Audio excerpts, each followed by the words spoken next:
ಶಾಸಕರ ಅಧ್ಯಕ್ಷರೇ, ಇದು ದೊಡ್ಡ ಹಗರಣ. ನಾನು ಇದ್ರ ಬಗ್ಗೆ 1500 ಕೇಸು 1 to 5 ಮಾಡಬೇಕು. ನಾವು ಕೂತ್ಕೊಂಡು ತಹಸೀಲ್ದಾರ್ ಆಫೀಸಲ್ಲಿ ಮಾಡಿ ಅವರ ADR ಅಲ್ಲಿ ಕಳಿಸಿದ್ರೆ ಮಡಿಕಲ್ ಕೂತವನೆ ಯಾಕೆ ಇಷ್ಟು ಅಂತ ಫಿಕ್ಸ್. ಆ ವಿಷಯನ ನಾನು ಮಾನ್ಯ ಮುಖ್ಯಮಂತ್ರಿ ಪತ್ರ ಮುಖಾಂತರ ನಾನು ಲೆಟರ್ ಬರ್ದು ಕೊಟ್ಟಿದ್ದೆ. ಎನ್ಕ್ವೈರಿ ಮಾಡ್ತೀನಿ ಕಣೆ ಅಂದ್ರು. ಅದು ಏನಾಯ್ತು ಅಂತ ಗೊತ್ತಿಲ್ಲ. ಸನ್ಮಾನ್ಯ ನಮ್ಮ ಕೃಷ್ಣ ಬೈರೇಗೌಡ ಕೂತ್ಕೊಂಡು ಸಸ್ಪೆಂಡ್ ಮಾಡಪ್ಪ ಅವ್ರನ್ನ ಅಂದ್ರೆ ಮಾಡ್ತೀನಿ ನೋಡ್ತೀನಿ. ಏನಾಗಿದೆ, ನಾವು ಮುಂಜೂರು ಮಾಡ್ತೀವಿ. ಇವತ್ತು ಜಮೀನ್ ಬೆಲೆ ಜಾಸ್ತಿ ಆಗಿದೆ, ಇಲ್ಲ ಅಂತ ಹೇಳಕ್ಕಿಲ್ಲ. ಕುಂಟೆಗೆ ಲಕ್ಷಾಂತರ ರೂಪಾಯಿ ಆಗಿದೆ. ಲಕ್ಷಾಂತರ ರೂಪಾಯಿ ಅವ್ರು ಉತ್ತವ್ರೆ 30-40 ವರ್ಷ ಅವ್ರ ಪೊಸಿಷನ್ ಅವ್ರೆ. ಇವ್ರಿಗೇನು ಕೆಲಸ 1 to 5 ಮಾಡಿ ಖಾತೆ ಮಾಡ್ಕೊಡಕ್ಕಾಗಲ್ವಾ? ನಮ್ಮಲ್ಲಿ 1500 ಕೇಸ್ ಫೈಲ್ ಪೆಂಡಿಂಗ್ ಇದೆ. ನಾನು ಮುಖ್ಯಮಂತ್ರಿ ಗಮನ ಸೆಳೆದಿದ್ದೀನಿ, ಮುಖ್ಯಮಂತ್ರಿ ಹೇಳಿದ್ದೀನಿ, ಆದರೂ ತಗೊಂಡಿಲ್ಲ. ಈಗಲೂ ತಮ್ಮ ಮುಖಾಂತರ ಮುಖ್ಯಮಂತ್ರಿ ವಿನಂತಿಸ್ತೀನಿ, ಕೂಡಲೇ ಅವನು ADಯನ್ನು ಸಸ್ಪೆಂಡ್ ಮಾಡಿ ಜನಕ್ಕೆ ನ್ಯಾಯ ಕೊಡಿಸಿ ಅಂತ ನಾವು ಒತ್ತಾಯ ಮಾಡ್ತಿದ್ದೆ. ಅಧ್ಯಕ್ಷ, ಮುಖ್ಯಮಂತ್ರಿಗಳು ಬಂದಿದ್ದಾರೆ. ಅವರು ಕನ್ನಡವೇ ಸತ್ಯ, ಕನ್ನಡವೇ ನಿತ್ಯ ಫಸ್ಟ್ ಪ್ರಾರಂಭ ಮಾಡಿದ್ದೆ ಅಲ್ಲಿಂದ. ಮಾತತ್ರ ಸಂಧಿಗಳಿಗೆ ಹೋಗ್ತಾರೆ, ನಾನು ಹೋಗಲ್ಲ ಸಂಧಿ ವಿಚಾರಕ್ಕೆ. ಅಲ್ಲಿ ಬಂದಿದೆಯಲ್ಲ ಮುಖ್ಯಮಂತ್ರಿಗಳೇ, ನನಗೋಸ್ಕರ ಬೇಡ ನಾನು ಹೇಳೋದು. ಒಂದು ರಾಜ್ಯಕ್ಕೆ ಒಂದು ಸಂದೇಶ ಹೋಗ್ಲಿ, ಮೆಸೇಜ್ ಹೋಗ್ಲಿ. ಅಧಿಕಾರಿಗಳಿದೆ ಆರ್ಭಟ, ಕೇಳೋರಿಲ್ಲ ಹೇಳೋರಿಲ್ಲ, ದುಡ್ಡು ಕೊಟ್ರೆ ಕೆಲಸ ಇಲ್ಲ ಅಂದ್ರೆ ಕೆಲಸ ಇಲ್ಲ ಅಂತಾರೆ. ಒಂದ್ಸರಿ ಎದ್ದು ನಿಂತು, ತಾವು ಹಿಂದೆ ನೋಡ್ಬೇಡಿ, ಎದ್ದು ನಿಂತು ಇದು ಮಾಡಿರೋದೆಲ್ಲ ಪತ್ರಿಕೆಯಲ್ಲಿ ಬಂದಿದೆ. ಆ ಅಮ್ಮ ಇನ್ನೊಂದ್ಸರಿ ಓದ್ಬಿಡ್ತೀನಿ. ಆ ಅಮ್ಮ ಸ್ಟೇಟ್ಮೆಂಟ್ ಕೊಟ್ಟಿರೋ ಒಂದೇ ನಿಮಿಷ ಇರಲಿ. ಅಲ್ಲಿ ದುಡ್ಡಿನ ಡಿಮಾಂಡ್ ಬಗ್ಗೆ ಇಲ್ಲ.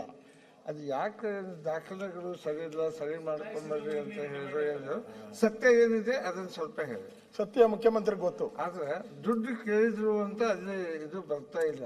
ಅದೇನಾಗಿದೆ, ಇನ್ನೇನು ಕಸಾಯಿಸ್ತಾರೆ. ಸರಿ ಇಲ್ಲದೆ ನೆಕ್ಸ್ಟ್ ಐತೆ ಹೇಳ್ತೀನಿ, ಅದನ್ನು ಯಾಕೋ ತಾವು ರೆಡಿಯಾಗಿ ಬಂದಂಗಿದೆ.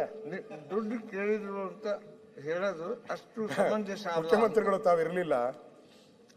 ಜಯಶ್ರೀ ಅವರು ಗೊತ್ತಿದೆ ತಾನೇ ಅಧ್ಯಕ್ಷ, ನಿಮ್ಗೆ ಗೊತ್ತಿದೆ. ರಾಜ್ಯಸಭಾ ಸದಸ್ಯರು ಮಾಡಿದ್ದು ನೀವೇ ಅನಿಸ್ತೈತೆ, ಮಾಡಿದ್ದ ನಿಮ್ಮ ಸರ್ಕಾರ. ಇಲ್ಲ ನಿಮ್ಮ ಸರ್ಕಾರ.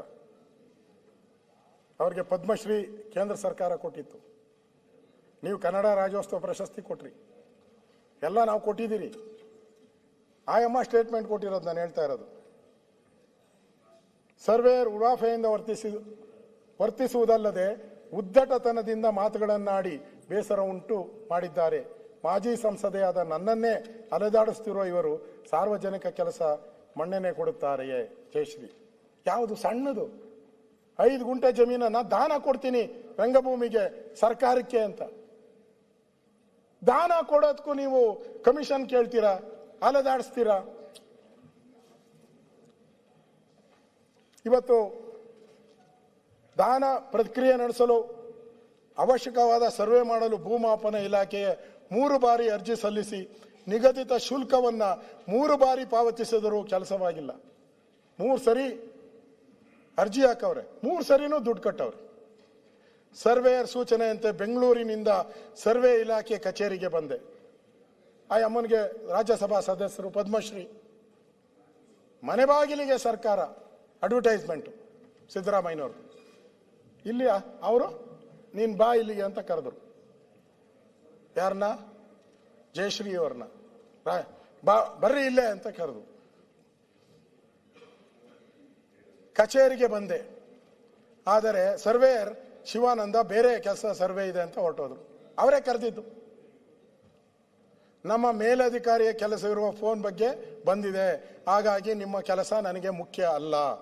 ಇದೇ ವರ್ಡ್ ಹೇಳಿದ್ದಾರೆ, ನಿಮ್ಮ ಕೆಲಸ ನನಗೆ ಮುಖ್ಯ ಅಲ್ಲ. ಆಯಮ್ಮ ಹೇಳಿರೋದು. ಆಯಮ್ಮ ಸುಳ್ಳು ಹೇಳ್ತಾರ? ಯಾರ ರಾಜಕಾರಣಿ ಆದ್ರೆ ಬೇರೆ ಯಾರಾದ್ರೂ ಬಿಟ್ಬಿಡಿ. ನಿಮ್ಮದಲ್ಲ ಎಂದು ಉಡಾಫೆಯಿಂದ ಹೇಳಿ ಹೋದರು. ಜಯಶ್ರೀ ಬೇಸರ ವ್ಯಕ್ತ ಮಾಡಿದರು. ಮುಖ್ಯಮಂತ್ರಿಗಳೇ, ಈ ಕ್ಷಣ ನೀವು ಸಸ್ಪೆಂಡ್ ಮಾಡಬೇಕು. ನನಗೋಸ್ಕರ ಅಲ್ಲ, ಮಾಡಬೇಡಿ. ಈ ಸರ್ಕಾರ ಕಟ್ಟುನಿಟ್ಟಿದೆ. ಈ ಸರ್ಕಾರ ಇಂಥ ಕಳ್ಳರಿಗೆ, ಕದೀಮರಿಗೆ ಮಣೆ ಹಾಕಲ್ಲ. ಇಂಥ ದ್ರೋಹಿಗಳು ಸರ್ಕಾರಕ್ಕೆ ಕೆಟ್ಟ ಹೆಸರು ತರ್ತಾ ಇದ್ದಾರೆ. ಒಂದು ನಿಮಿಷನೂ ಅವ್ರನ್ನ ಅಲ್ಲಿ ಇರೋಕೆ ಬಿಡಲ್ಲ. ಹೇಳಿ, ರಾಜ್ಯಕ್ಕೆ ಒಂದು ಮೆಸೇಜ್ ಹೋಗ್ತದೆ. ಮೊನ್ನೆ ಬೇರೆ ಸುನೀಲ್ ಹೇಳಿದ್ದಾರೆ, ಆ ಖಡಕ್ ಮುಖ್ಯಮಂತ್ರಿ ಹೊರಟೋಟ್ರು ಅಂತ. ಇವಾಗ ಗೊತ್ತಾಗ್ತತೆ. ಈಗ ಹೇಳಿ, ಯಾರು ADLR ಮಾಡಿದ್ದಾರೆ ಅವನಿಗೆ ಸದನದಿಂದಾನೇ ಪನಿಷ್ಮೆಂಟ್ ಹೋಗಿ